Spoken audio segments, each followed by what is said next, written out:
Welcome to Sneha TV. YCP ప్రభుత్వం అధికారంలో ఉన్నప్పుడు జరిగినటువంటి అవినీతిలు ఏవైతే ఉన్నాయో ఒక్కటొక్కటిగా బయటకు వస్తున్నాయి. ఈ క్రమంలో తాజాగా లక్ష్మీపార్వతికి సంబంధించినటువంటి ఒక న్యూస్ వైరల్గా మారింది. అసలు ఆ విషయం ఏంటి, ఏం జరిగిందనే విషయాన్ని సినీ క్రిటిక్ దాసరి విజయన్ గారితో మాట్లాడి తెలుసుకుందాం. విజయన్ గారు నమస్తే అండి. విజయన్ గారు, ఏంటి అవినీతి ఒక్కటొక్కటిగా, అంటే ఏ విభాగంలో కూడా వదిలిపెట్టినట్టుగా కనిపించట్లేదు వైసీపీ ప్రభుత్వం అధికారంలో ఉన్నప్పుడు. ఏంటి లక్ష్మీపార్వతి పేరు బయటకు వచ్చింది, ఏంటి ఇక్కడ అంటే ఆవిడ తెలుగు అకాడమీకి ఒక పెద్ద దిక్కుగా చేర్చారు, బాగానే ఉంది. ఆమె ఎందుకు అయిందో తెలియదు మరి. అంటే అప్పుడు కూడా వ్యతిరేకించారు. సాహిత్యంలో చాలా అనుభవజ్ఞులు ఉండాలి, తెలుగులో ఒక రేంజ్ చదివి ఉండాలి, తెలుగు లిటరేచర్లో బోల్డ్ అన్ని సర్టిఫికేట్లు ఉండాలి, ఆ రేంజ్ వాళ్ళకి ఆ అర్హత ఉంటుంది అనేసి ఈవిడ ఏదో చేశారు. సరే ఫోన్లే చేసుకున్నారు, వాళ్ళ ఆనందం వాళ్ళది. నెక్స్ట్ ఇప్పుడు ఏంటంటే ప్రసాద్ రెడ్డి మాజీ వైస్ ఛాన్సలర్ ఏయూ టీడీఆర్ అని ఒకటి పెట్టుకున్నారు, హబ్, ఓకే, ట్రాన్స్ డిసిప్లినరీ రీసెర్చ్. దాని కింద ఏంటంటే పిహెచ్డి చేసే వాళ్ళకి ఇది ఇంకా పనికొస్తుంది. పిహెచ్డి వాళ్ళకి ఇంకా బోధించే అర్హత ఉన్న వాళ్ళు, వాడికి గైడ్స్ దాని ఎగ్జిక్యూటివ్ పిహెచ్డి అని కొత్త పేరు కూడా పెట్టుకున్నారు. గైడెన్స్ ఇవ్వాలి. ఓకే, అసలు యూనివర్సిటీకి ఆ పిహెచ్డి పిల్లలకి చెప్పాలి అంటే ఆ యూనివర్సిటీలో 5 ఏళ్ళుగా పిహెచ్డి పిల్లలకి చెప్పి బోధన చేసి ఉండాలి, లేదా ఎవడైనా పిహెచ్డి చేసే వాళ్ళకి సహాయపడైనా ఉండాలి. అండ్ అసలు ఆ యూనివర్సిటీకి ఎలాంటి సంబంధం లేని జేమ్స్ స్టీఫెన్ అనే ఒక ఆయన్ని తీసుకొచ్చి అక్కడ డీన్ అంటే వాడు పెట్టేశాడు. ఈమెనేమో ప్రొఫెసరు, ఆ టీడీఆర్ హబ్కి ప్రొఫెసరు, మరి సలహాదారు, వీళ్ళు గైడెన్స్ ఇవ్వాలి. ఆ ఏయు ఏమో అక్కడ ఉంది వైజాగ్లో, ఆ మూలకి. అక్కడ 150 మంది పిల్లలు అక్కడ వాళ్ళే చదువుతున్నారు. ఈవిడేమో విజయవాడలో ఉంది, అమరావతిలో ఉంది. మరి ఈవిడ అక్కడికి వెళ్ళి పాపం వాళ్ళకి మాకు ఎప్పుడు వస్తుంది, ఎప్పుడు సలహాలు ఇస్తుంది అని వాళ్ళు ఆవేదన పడుతున్నారు. వచ్చి సలహాలు ఇచ్చే ఏం సలహా ఇస్తుంది? మామూలుగా మనం క్యాజువల్గా మాట్లాడుకున్నాం. అంటే ఈమె ఎంఏ తెలుగు చేసి సాహిత్యం మీద చేసింది, ఎంఏ తెలుగు సాహిత్యం. ఆ పిహెచ్డి వాళ్ళు చేసిందే ఈమె చేసింది. అవును, వాళ్ళకి ఇంకా అదనపు గైడెన్స్ ఈమెమి ఇస్తుంది? అది రామారావు మీద బుక్ రాసింది కదా, ఆ యొక్క ఎక్స్పీరియన్స్, ఆ పుస్తకాన్ని చదివి చెప్తుందేమో వీళ్ళందరికీ. అంతేగా. ఇప్పుడు ఫర్ ఎగ్జాంపుల్ ఎవరైనా సహస్రావధాని, శతావధాని లాంటి వాళ్ళని చేస్తే వాళ్ళు రామాయణ మహాభారతాలు చెప్తారు. సో ఈవిడ్ని నియమిస్తే ఎన్టీఆర్ గారి చరిత్ర గురించి వాళ్ళందరికీ చెప్పుద్ది. ఇంకా చెప్పాలంటే ఈవిడ కంటే ఎక్కువ వాళ్ళకే తెలుసు, వాళ్ళు పిహెచ్డీలు. అవును, దాన్ని మళ్ళీ ఎగ్జిక్యూటివ్ పిహెచ్డీ అని కొత్త పేరు పెట్టి టీడీఆర్ రీసెర్చ్ అదొకటి కొత్తగా పెట్టి ట్రాన్స్ డిసిప్లినరీ రీసెర్చ్ అంట. మరి అది ఎందుకు పెట్టారో తెలియదా? అంటే ఇప్పుడు దీన్ని మనం ఎలా చూడాలి? వైఎస్ఆర్సీపీ ప్రభుత్వం వాళ్ళ గవర్నమెంట్లో, వాళ్ళ ప్రభుత్వంలో పార్టీలోకి వచ్చినటువంటి కార్యకర్తలని, నాయకులకి ఒక ఉపాధి మార్గంలాగా దీన్ని చూపించారని చెప్పుకోవచ్చా? ఇప్పుడు ఆవిడ ఆ సలహాదారు గైడ్ పోస్ట్కి ఇంత మొత్తం అనేది నెల నెలకి వెళ్తుంది, ఉంటుంది, లక్షల్లో ఉంటుంది జీతం హ్యాపీగా. అండ్ నెక్స్ట్ అది పక్కన పెడితే అంటే ఈవిడ బతకడానికి ఒక సోర్సు దాన్ని మళ్ళీ సృష్టించి ఒక పేరు పెట్టి ఒక సంస్థని నెలకొల్పారు. ఉన్న ఇప్పుడు ఆల్రెడీ ఏంటంటే చాలా నామినేటెడ్ పోస్టులు అవి కూడా ఇవ్వచ్చు. వాటన్నిటికీ వీళ్ళ దగ్గర పోటీలు ఉన్నారు ప్రతి చోట. మరి ఈవెన్ ఎక్కడ ఇరికిద్దాం ఇరికించడం ఏది, సృష్టిద్దాం, మనమే సృష్టిద్దాం, మన చేతుల్లో ఉంది, అంతే. నెక్స్ట్ ఇప్పుడు ఇంకొకటి ఏంటంటే రీసెంట్లీ మనం పర్యాటక శాఖ అవినీతి ఒకటి బయటపడింది.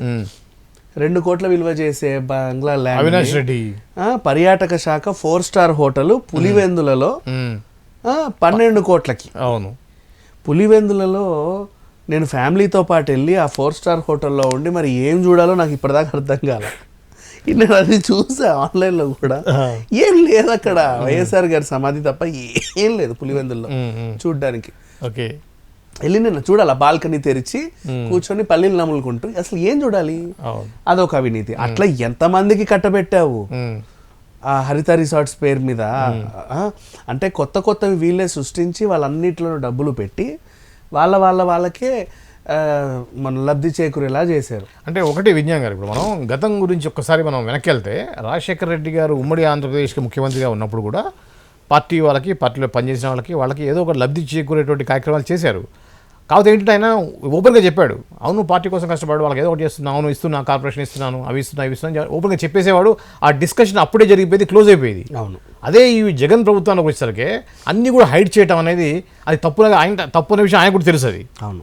సో దాన్ని మళ్ళీ అది ఓపెన్ అయితే విమర్శలు వస్తాయి, దాన్ని మళ్ళీ ఎదుర్కోవాలి అని చెప్పేసి ఉద్దేశంతో హైడ్ చేశాడు. అసలు అది ఏం పోస్టో కూడా తెలియదు. సంబంధం లేని మంగ్లీని టీటీడీకి సలహాదారుగా టూ మచ్.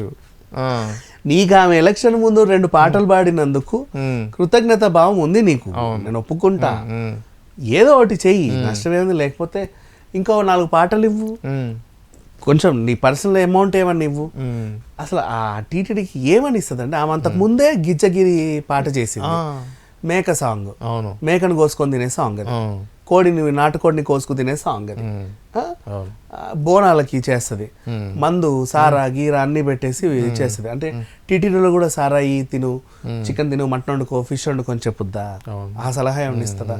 సంబంధం లేని పోస్టులు క్రియేట్ చేసి సంబంధం లేని మనుషులకు ఇచ్చి మళ్ళీ ఆమెకి ఇంకోటి కూడా చేశారు.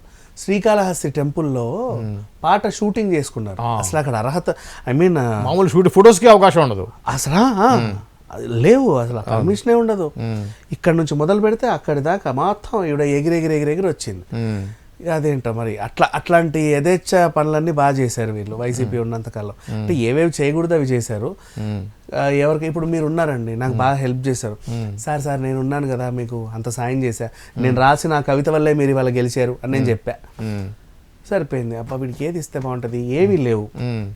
సింపుల్గా సృష్టించాలి అప్పటికప్పుడు, ఏదో ఒకటి సృష్టించి దానికి ఒక సంస్థ క్రియేట్ చేసి ఫండ్ ఇవ్వడం, ఒక ల్యాండ్ కేటాయించడం, ఓ బిల్డింగ్ కట్టడం, దాంట్లో 10 మంది ఉద్యోగులు ఏం నొక్కుతారో మరి నాకు తెలియదు, వాళ్ళందరికీ జీతాలు, దానికి హెడ్ అయిన పాపానికి వీళ్ళకి జీతాలు. అసలు మరీ దారుణం ఇది. పోనీ ఇక్కడంటే టీ హబ్ పెట్టారు, అది నేను అర్థం చేసుకుంటా. ఎందుకంటే టీ హబ్ స్టార్టప్స్ కి బాగా ఉపయోగపడిందండి. ఆ విషయంలో అయితే మెచ్చుకోవచ్చు, ప్రతిసారి తిట్టుకోకూడదు లేదు కానీ ఆ ఒక్క విషయం అయితే మంచిగానే చేశారు. బోల్డ్ అని స్టార్టప్స్ వచ్చాయి, ఫుడ్ చైన్స్ వచ్చాయి, ప్రతి ఒక్కరు రకరకాల ఫుడ్ బిజినెస్లు పెట్టారు, ఫ్రాంచైజీలు వచ్చాయి, టీ కూడా ఫ్రాంచైజీ అయిపోయింది, షవర్మా ఫ్రాంచైజీ, బోల్డ్ అంతమంది ఉపాధి వచ్చింది. అలాంటివి ఉంటాయి కాబట్టి దాన్ని అడ్డు పెట్టుకొని కొత్త సంస్థలు పెట్టడం, దానికి ఎవరైతే వాళ్ళకి అనుకూలంగా ఉన్నారో వాళ్ళని దానికి హెడ్గా పెట్టడం, లక్షల జీతాలు ఇవ్వడం అనేది. అంటే అర్హత లేని మనుషులు, వాళ్ళకి అలాంటి పోస్టులు ఎలా కల్పిస్తారో తెలియదు. అంటే మొత్తం 2 తెలుగు రాష్ట్రాల్లో లక్ష్మీ పార్వతి కంటే ఉద్దండులు లేరు ఇంకా తెలుగులో, తెలుగు సాహిత్యంలో. అలాగే తెలుగు అకాడమీకే చేసాము, ప్రొఫెసర్ని చేయలేమా? అంతే, ఆ రకంగా చేసుకొచ్చారు. మరి ఇప్పుడు ఈ ఒక్కొక్కటి బయటపడుతున్నాయి కదా, వీటన్నిటికీ ఆయన సమాధానం చెప్పుకోవాల్సిన అవసరం అయితే ఉంది. ఇంతగా డీన్, ఆ స్టీఫెన్, ఆ జేమ్స్ స్టీఫెన్ అక్కడ అసలు సంబంధం లేని మనిషి, ఆయన అక్కడ ఎందుకు ఉన్నాడో తెలియదు. ప్రిన్సిపల్ సైన్స్ కాలేజ్ డీన్ ఆయన తెలుగు బోధిస్తాడా ఏమో మరి తెలియదు. సో ఇది సంగతి. ఆయన కూడా పెద్ద ఇదేం లేదు, ఓ ఫారినర్ అంతే, తెచ్చి పెట్టేశారు.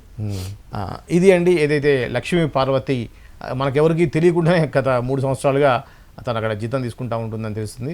ఈ క్రమంలో ఇటువంటి అవినీతి ఎన్నో జరిగాయని చెప్పి మనకి ఒక్కొక్కటిగా బయటకు వస్తూ ఉన్నాయి. మరో అంశంతో మళ్ళీ కలుద్దాం. అంతవరకు చూస్తూనే ఉండండి స్నేహ టీవీ.